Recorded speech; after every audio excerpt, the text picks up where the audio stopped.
Hello friends, you are once again welcome to easy English with anus.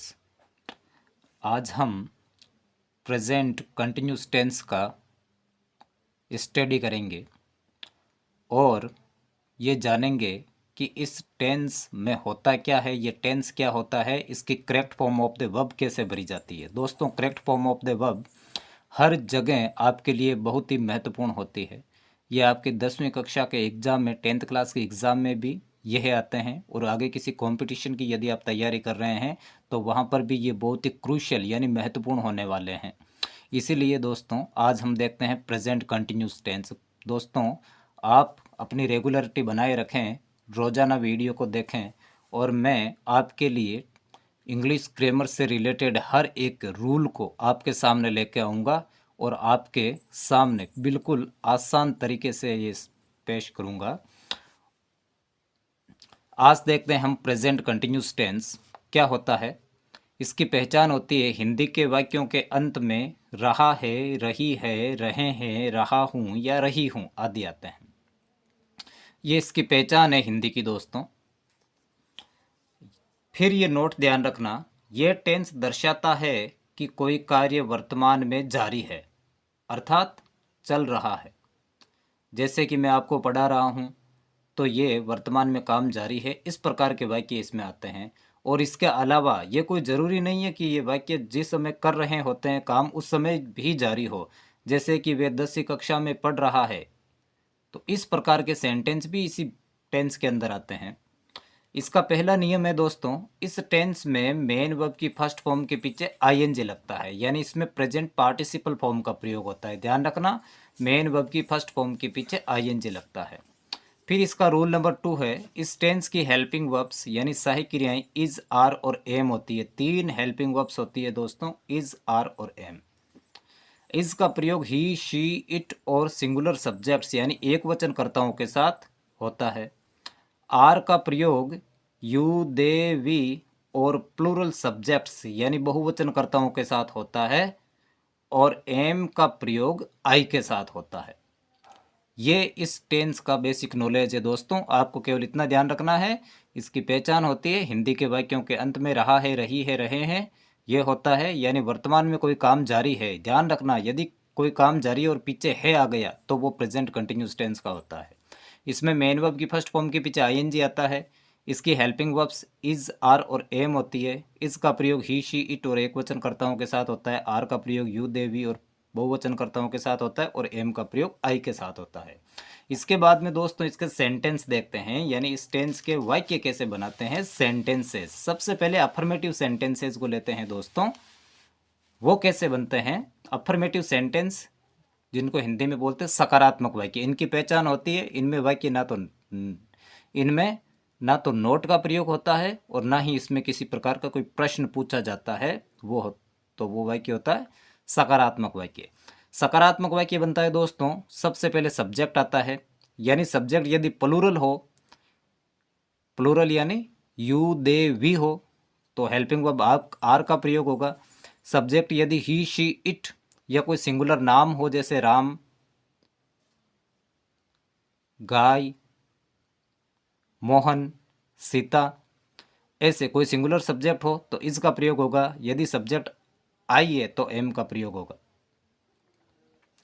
ध्यान रखना दोस्तों, singular subject में यदि सिंगुलर सब्जेक्ट हो तो इसका प्रयोग होगा, यदि प्लूरल सब्जेक्ट हो तो आर का प्रयोग होगा, और यदि आई हो तो एम का प्रयोग होगा। और इसमें मेन वर्ब की फर्स्ट फॉर्म के साथ आईएनजी का प्रयोग होता है और बाद में ऑब्जेक्ट का प्रयोग होता है। और मैं इस वीडियो में आपको बताऊंगा कि कौन सा सब्जेक्ट होता है, कौन सी हेल्पिंग वर्ब होती है, कौन सी मेन वर्ब होती है, कौन सा ऑब्जेक्ट होता है।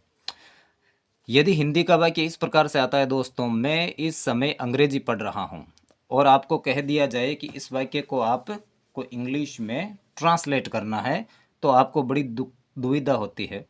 लेकिन ये जो पैटर्न लिखाया है इसके अनुसार आप इसको आसानी से इंग्लिश में ट्रांसलेट कर सकते हैं। कैसे? इसमें सबसे पहले सब्जेक्ट लेते हैं। सब्जेक्ट, ध्यान रखना दोस्तों, वाक्य में जो काम को करने वाला होता है वो सब्जेक्ट होता है। इस वाक्य में मैं इस समय अंग्रेजी पढ़ रहा हूँ, इसमें काम करने वाला मैं है, तो इसको 1 नंबर पर लिखें, आई, ये आई। फिर आई के साथ helping verb is are am में से कौन सी आती है? हमने अभी लिखा था ऊपर, एम का प्रयोग होता है। फिर नंबर 3 पर आती है मेन वर्ब आईएनजी के साथ। मेन वर्ब इसमें ढूंढना यदि आपके लिए कठिन होता है तो आप सेंटेंस के अंत में देखें, यानी मैं इस समय अंग्रेजी पढ़ रहा हूँ, ये पढ़ रहा हूँ, अंत में जो काम होता है ना वो होती है मेन वर्ब।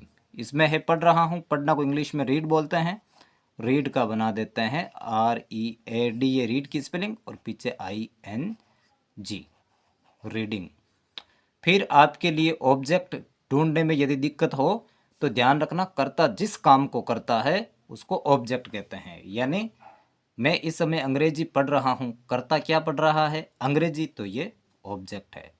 अंग्रेजी को बोलते हैं English, I am reading English. फिर ये वाक्य दोस्तों, तुम इन दिनों, आई एम रीडिंग इंग्लिश पीछे बच गया दोस्तों। इसमें देखो, इस समय, ये एडवर्ब है इस टेंस की, इस समय, इसको इंग्लिश में बोलते हैं at this time. I am reading English at this time, ये इस टेंस की एडवर्ब है, यानी अंग्रेजी की पहचान है। ये correct form of the verb जब भरते हैं तो इसमें काम आती है। दूसरा सेंटेंस है दोस्तों, तुम इन दिनों गायें चरा रहे हो। आप सीधे इस सेंटेंस को ना देखें पूरे को, यदि आप सीधे सेंटेंस को देखेंगे तो आप कंफ्यूज हो जाओगे। इसमें ये ऐसे आप देखेंगे तो सबसे पहले आप तुम की इंग्लिश बनाओगे, फिर इन दिनों की इंग्लिश बनाओगे, फिर गायों की इंग्लिश बनाओगे, फिर चराना की इंग्लिश बनाओगे, तो वो सेंटेंस गलत होता है। इसीलिए मैंने ऊपर ये आपके लिए पैटर्न लिखाया है। सबसे पहले सब्जेक्ट लिखें, सब्जेक्ट काम को करने वाला होता है, इसमें काम को करने वाला तुम है, तुमको इंग्लिश में यू बोलते हैं। फिर सब्जेक्ट के बाद हेल्पिंग वर्ब आती है, तीनों हेल्पिंग वर्ब्स में से एक आएगी, सब्जेक्ट यू प्लूरल है तो हेल्पिंग वर्ब आएगी आर। फिर आएगी 3 नंबर पर दोस्तों मेन वर्ब। मेन वर्ब ढूंढने में दिक्कत हो तो सेंटेंस के पीछे देखें, चरा रहे हो, चराना मेन वर्ब है। चराना की स्पेलिंग होती है ग्रेज। ग्रेज का मतलब दोस्तों चराना और चरना दोनों होता है, GRAZE स्पेलिंग होती है इसकी दोस्तों। लेकिन यदि किसी स्पेलिंग के पीछे ई हो, ई से पहले एक कॉन्सोनेंट हो, उसकी प्रेजेंट पार्टिसिपल फॉर्म बनानी हो, यानी पीछे ING लगाना हो, तो पीछे के ई को हटाकर ING लगाते हैं। ये ग्रेजिंग, यू आर ग्रेजिंग। फिर ऑब्जेक्ट ढूंढते हैं इसमें, इसके बाद में ऑब्जेक्ट का प्रयोग करते हैं। ऑब्जेक्ट यानी कर्ता क्या चरा रहा है? गायें, तो ये हो जाएगा you are grazing the cows, you are grazing the cows. फिर पीछे बचा है दोस्तों इन दिनों, ये एडवर्ब्स होते हैं, इनको पीछे लिख देते हैं, दीज डेज। इन दिनों को इंग्लिश में बोलते हैं दीज डेज। ये होती है इस टेंस की एडवर्ब्स, इसमें ये और इस सेंटेंस में ये एडवर्ब। ये इस टेंस की एडवर्ब का मतलब पहचान है। फिर इसके बाद में सेंटेंस बनाते हैं दोस्तों नेगेटिव, यानी नकारात्मक सेंटेंसेज। इसका पैटर्न होता है, सबसे पहले सब्जेक्ट, फिर सब्जेक्ट के अनुसार हेल्पिंग वर्ब आती है। यदि सिंगुलर सब्जेक्ट है तो इज, यदि प्लूरल सब्जेक्ट है तो आर, यदि आई सब्जेक्ट होगा तो एम का प्रयोग करेंगे। फिर नॉट, फिर मेन वर्ब ING के साथ, और फिर ऑब्जेक्ट।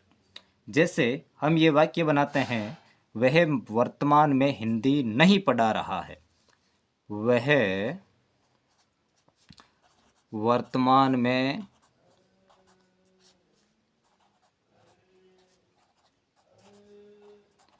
हिंदी नहीं पढ़ा रहा है।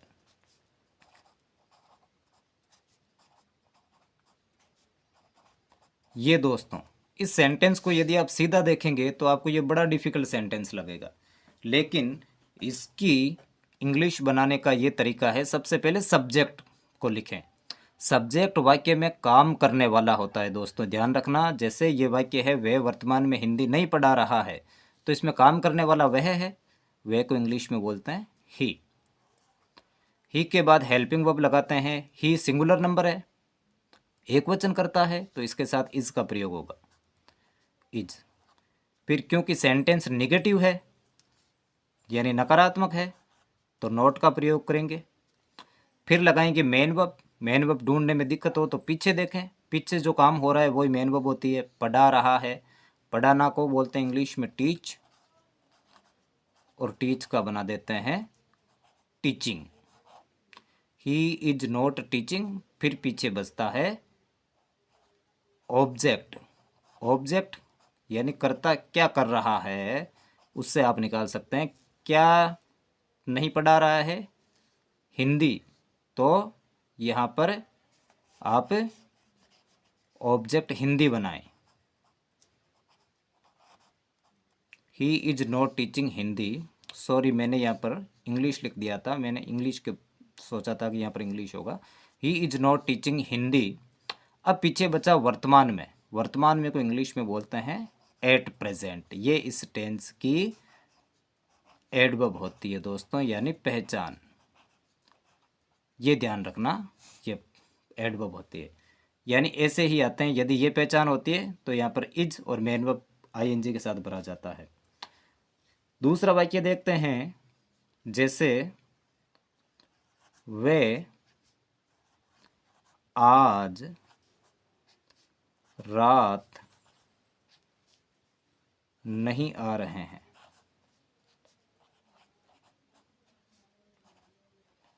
वे आज रात नहीं आ रहे हैं, ये सेंटेंस है दोस्तों। अब इस सेंटेंस की यदि हमें इंग्लिश बनानी है तो हम वही नियम काम में लेंगे, ऊपर वाला। सबसे पहले सब्जेक्ट इसमें है वे को इंग्लिश में बोलते हैं दे। अब दे, क्योंकि ये प्लूरल है, बहुवचन है, तो इसके साथ हेल्पिंग वर्ब आएगी आर। फिर क्योंकि सेंटेंस निगेटिव है तो इसलिए हेल्पिंग वर्ब के साथ ये नोट लगेगा, नोट।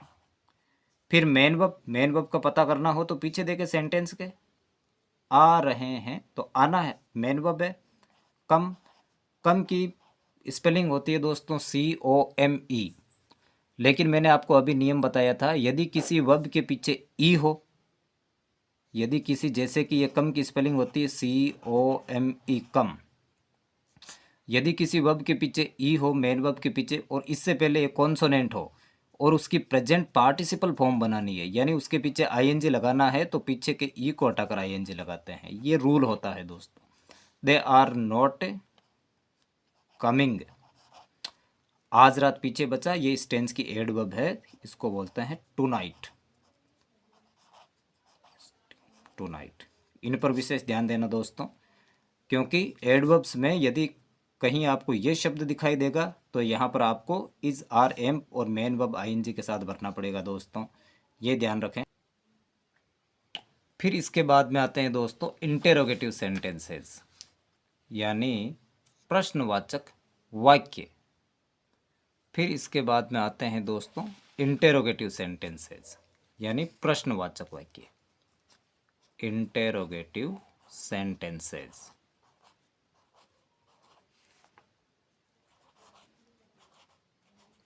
इनको बोलते हैं दोस्तों हिंदी में प्रश्नवाचक वाक्य। ये कैसे बनते हैं, इसके लिए सबसे पहले हम इनका पैटर्न लिखेंगे। पैटर्न यानी इनको बनाने का तरीका, कैसे बनाते हैं। इसमें दोस्तों सबसे पहले हेल्पिंग वर्ब आती है। हेल्पिंग वर्ब इस टेंस की है इज, आर और एम। ये हेल्पिंग वर्ब दोस्तों, ये 2 नंबर पर जो सब्जेक्ट आएगा उसी के अनुसार आएगी। यदि प्लूरल आएगा तो आर का प्रयोग, यदि सिंगुलर सब्जेक्ट आएगा तो इज का प्रयोग, यदि आई का प्रयोग होता तो एम का प्रयोग। फिर प्रयोग होगा दोस्तों मेन वर्ब ING के साथ। फिर उसके बाद आएगा ऑब्जेक्ट, यानी कर्ता जिस काम को करेगा। उसके बाद बचे हुए शब्द और पीछे प्रश्नवाचक चिन्ह, यानी साइन ऑफ इंटेरोगेशन। अब दोस्तों जैसे ये वाक्य है, इंटेरोगेटिव सेंटेंस 2 प्रकार से बनते हैं दोस्तों। पहला सेंटेंस वो बनाते हैं जिसके आगे क्या आता है, क्या तुम आज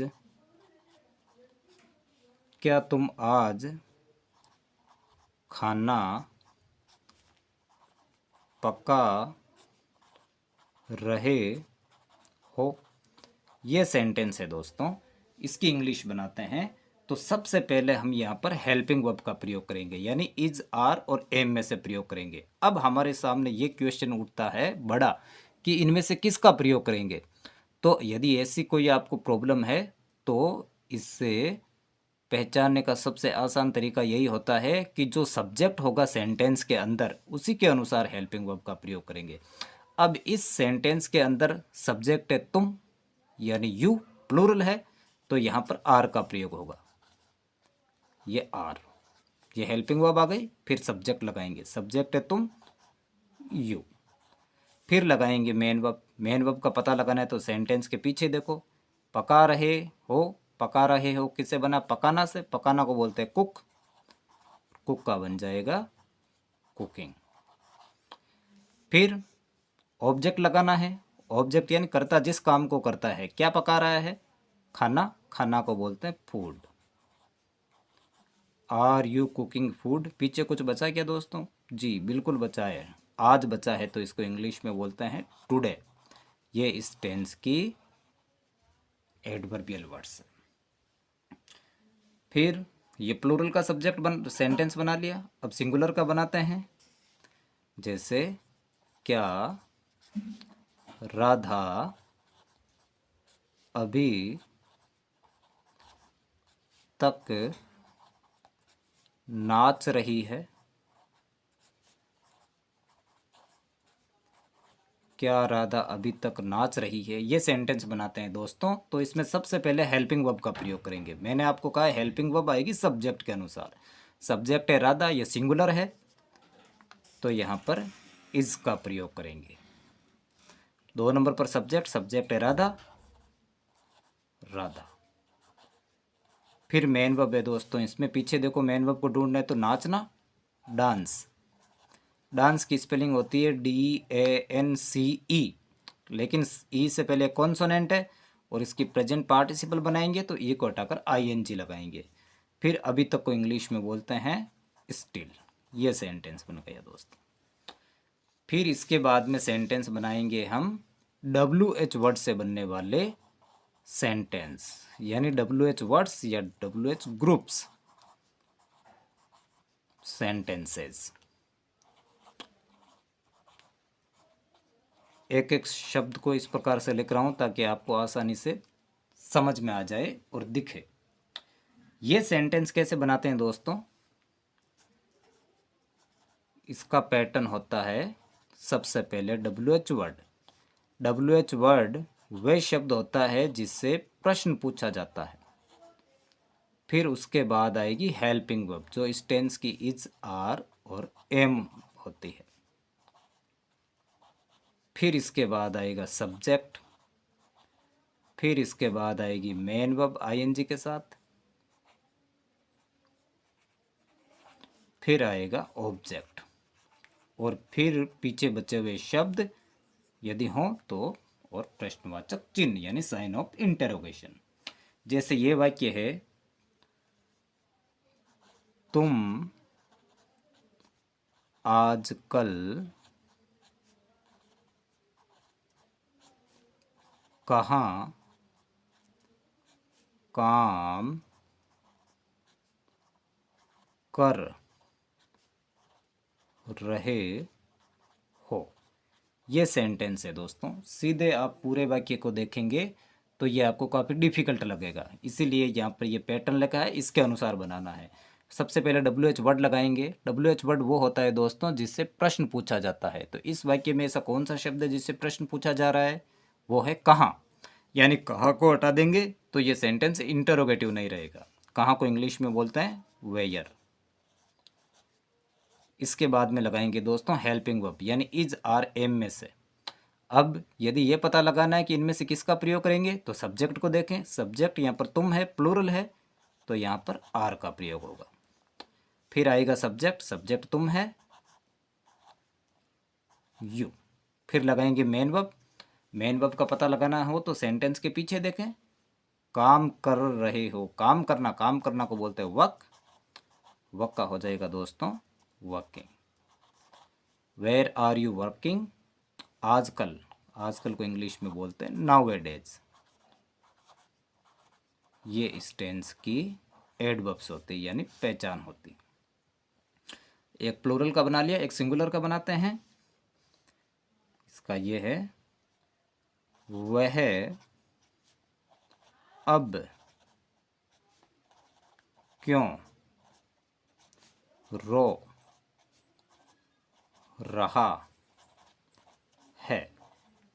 इसकी इंग्लिश बनाएंगे दोस्तों, तो इसी रूल के अनुसार बनाएंगे। ऐसा कौन सा शब्द है जिससे प्रश्न पूछा जा रहा है, वही WH वर्ड होता है। क्यों? क्योंकि इंग्लिश में बोलते हैं दोस्तों वाई। फिर इसके बाद हेल्पिंग वर्ब लगाएंगे। हेल्पिंग वर्ब आएगी सब्जेक्ट के अनुसार। सब्जेक्ट है वह, सिंगुलर है इज। फिर सब्जेक्ट, सब्जेक्ट वह है ही। फिर मेन वर्ब, मेन वर्ब है तो पीछे देखे सेंटेंस के। रोना, रोना को इंग्लिश में बोलते हैं वीप, वीप का हो जाएगा weeping. Why is he weeping, पीछे क्या बचा अब को इंग्लिश में बोलते हैं नाउ। ये बन गया सेंटेंस दोस्तों। फिर इसके बाद में इस टेंस की सबसे महत्वपूर्ण चीज जो आपके एग्जाम में आती है वो होती है एडवर्ब्स। इस टेंस की एडवर्ब्स ये बहुत इंपॉर्टेंट है दोस्तों, लिख लेना आप। यदि अंग्रेजी के किसी वाक्य में, यदि अंग्रेजी के किसी वाक्य में at this time,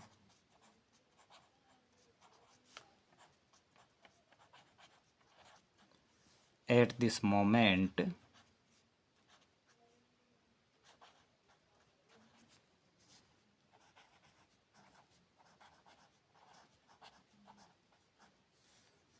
these days,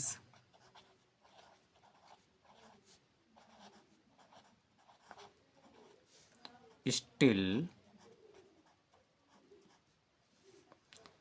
at present,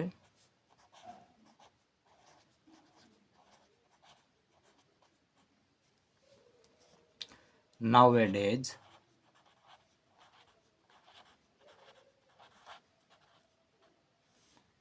now, only now or nowadays, today, tonight,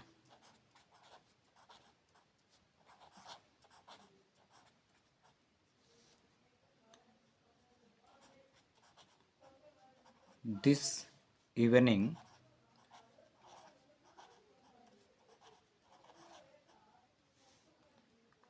या in the present time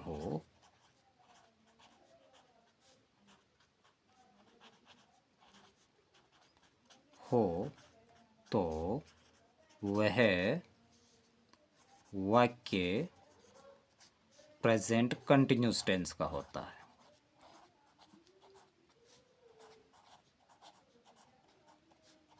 तो वह वाक्य प्रेजेंट कंटिन्यूस टेंस का होता है। एग्जाम में आपके इस प्रकार से क्वेश्चन आता है दोस्तों, जैसे ये question number 1, fill in the blanks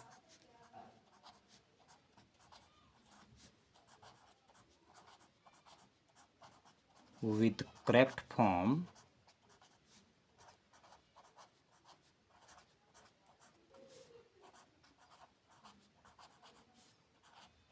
of the verbs.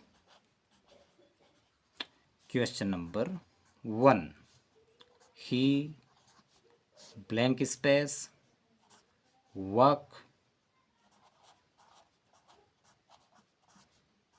in a plastic factory. These days.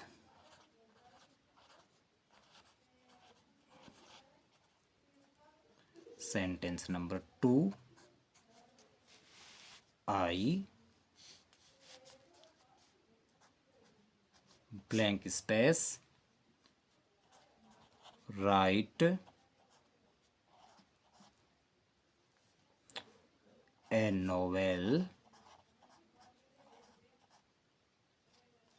at this time.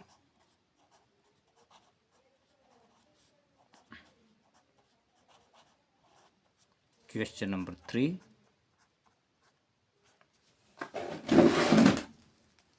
Suresh. तब तक आप भरने की कोशिश करें दोस्तों, मैं बताता हूँ अभी, यदि नहीं होगा तो blank space, take the exercise.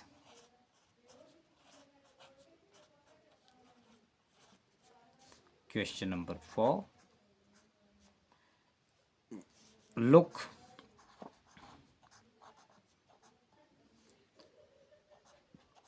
the birds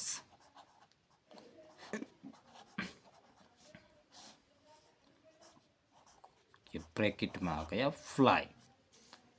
question number 5, Mohan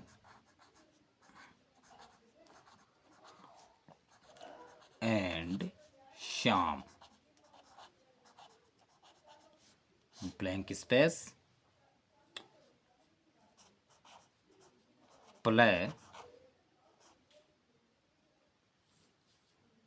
for RCB at present.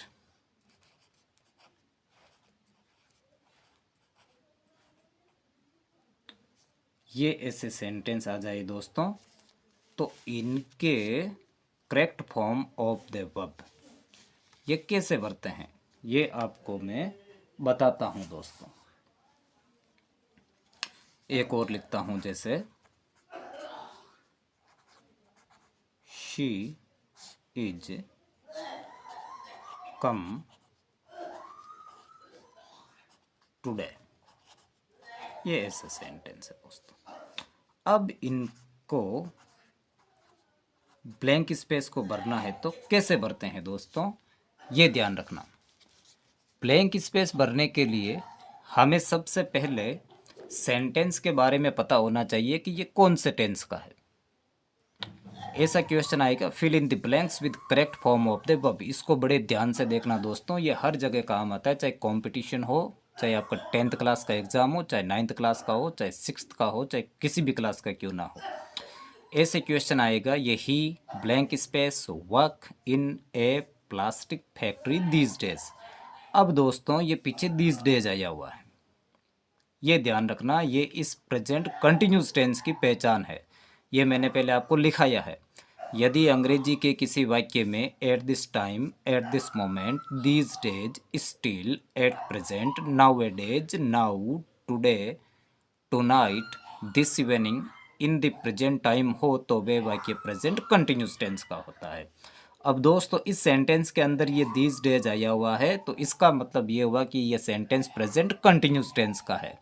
Present continuous tense का होने का मतलब है कि इस टेंस के अंदर हेल्पिंग वर्ब और मेन वर्ब ये दोनों प्रेजेंट कंटिन्यूस टेंस की आएगी। अब हमें ये पता होना चाहिए कि इस टेंस के नियम क्या है, यानी present continuous tense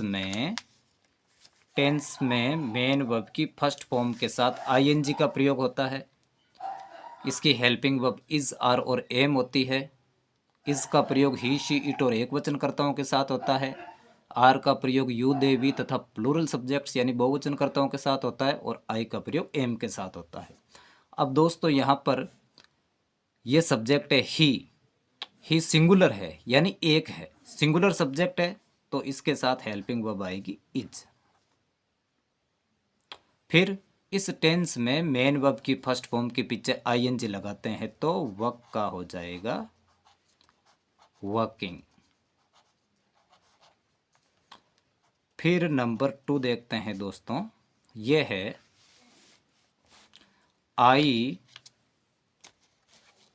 number 2, I blank space right A novel at this time. At this time आया हुआ है दोस्तों। अब एट दिस टाइम का टाइम आया हुआ है तो इसका मतलब ये है कि ये सेंटेंस प्रेजेंट कंटिन्यूस टेंस का है। अब प्रेजेंट कंटिन्यूस टेंस के नियम हमारे दिमाग में होने चाहिए। यहाँ पर सब्जेक्ट आई है तो आई के साथ हेल्पिंग वर्ब क्या लगती है दोस्तों, एम, और इस टेंस में मेन वर्ब की फर्स्ट फॉर्म के पीछे आईएनजी लगता है। तो ये भी ध्यान रखना दोस्तों, मैंने पहले बताया यदि किसी मेन वर्ब के पीछे ई हो, उससे पहले कॉन्सोनेंट हो, तो पीछे के ई को हटाकर आईएनजी लगाना है। तो यहाँ पर पीछे ई को हटा देंगे और आईएनजी लगाएंगे। फिर है क्वेश्चन नंबर 3 दोस्तों, Suresh blank space still blank space take the exercise. अब यहाँ पर ये आया हुआ स्टिल। स्टिल का मतलब है कि ये सेंटेंस प्रेजेंट कंटिन्यूस टेंस का है। प्रेजेंट कंटिन्यूस टेंस का है तो सबसे पहले सब्जेक्ट देखें। सब्जेक्ट है सुरेश। सुरेश सिंगुलर सब्जेक्ट है यानी एक वचन करता है, तो इसके साथ हेल्पिंग वर्ब भी एक वचन आएगी। हेल्पिंग वर्ब आएगी एक वचन सिंगुलर सब्जेक्ट के साथ इज। फिर मेन वर्ब आएगी। मेन वर्ब है टेक। टेक के पीछे आईएनजी लगाएंगे, तो पीछे के ई को हटाकर आईएनजी लगाएंगे। फिर क्वेश्चन नंबर 4, लुक, ये पीछे एक्सक्लेमेटरी साइन है। The birds fly. ये ध्यान रखना दोस्तों, ये सेंटेंस, ये पूरा अपने आप में पूरा सेंटेंस है। ये एक्सक्लेमेटरी साइन आया हुआ है लुक, देखो। द बर्ड्स फ्लाई, देखो पक्षी उड़ रहे हैं। पहले सेंटेंस के आधार पर यह दूसरा सेंटेंस कंटिन्यूस का होता है। आप ये ध्यान रखना कि यदि आगे लुक हश या लुक हश डोंट क्राई और एक्सक्लेमेटरी साइन हो, तो दूसरा सेंटेंस प्रेजेंट कंटिन्यूस टेंस का होता है। अब यहाँ पर ये दी बर्ड्स प्लूरल सब्जेक्ट्स है, तो इसके साथ हेल्पिंग वर्ब आएगी आर, और मेन वर्ब है फ्लाई। फ्लाई का बना देंगे फ्लाइंग। फिर sentence number 5, Mohan and Shyam blank space play for RCB eight present. ये एट प्रेजेंट है दोस्तों। एट प्रेजेंट पहचान है प्रेजेंट कंटिन्यूस टेंस की। अब प्रेजेंट कंटिन्यूस टेंस की पहचान है, तो प्रेजेंट कंटिन्यूस से संबंधित जितने भी रूल है वो आपके दिमाग के अंदर अपडेट होने चाहिए। मैंने पहले बताया आपको, इस टेंस में मेन वर्ब की फर्स्ट फॉर्म के साथ आईएनजी लगाया जाता है। इस टेंस की हेल्पिंग वर्ब इज आर और एम होती है। प्लूरल सब्जेक्ट के साथ एम का प्रयोग होता है। तो यहाँ पर मोहन एंड श्याम दो लोग हो गए दोस्तों। मोर देन वन है यानी एक से ज़्यादा है, तो ये प्लूरल सब्जेक्ट है, इसलिए इनके साथ हेल्पिंग वर्ब आर लगेगी, आर। फिर मेन वर्ब है प्ले। प्ले का बना देंगे प्लेइंग। फिर है rule number 6, she blank space come today. ये टुडे आया हुआ है दोस्तों। टुडे का मतलब होता है आज।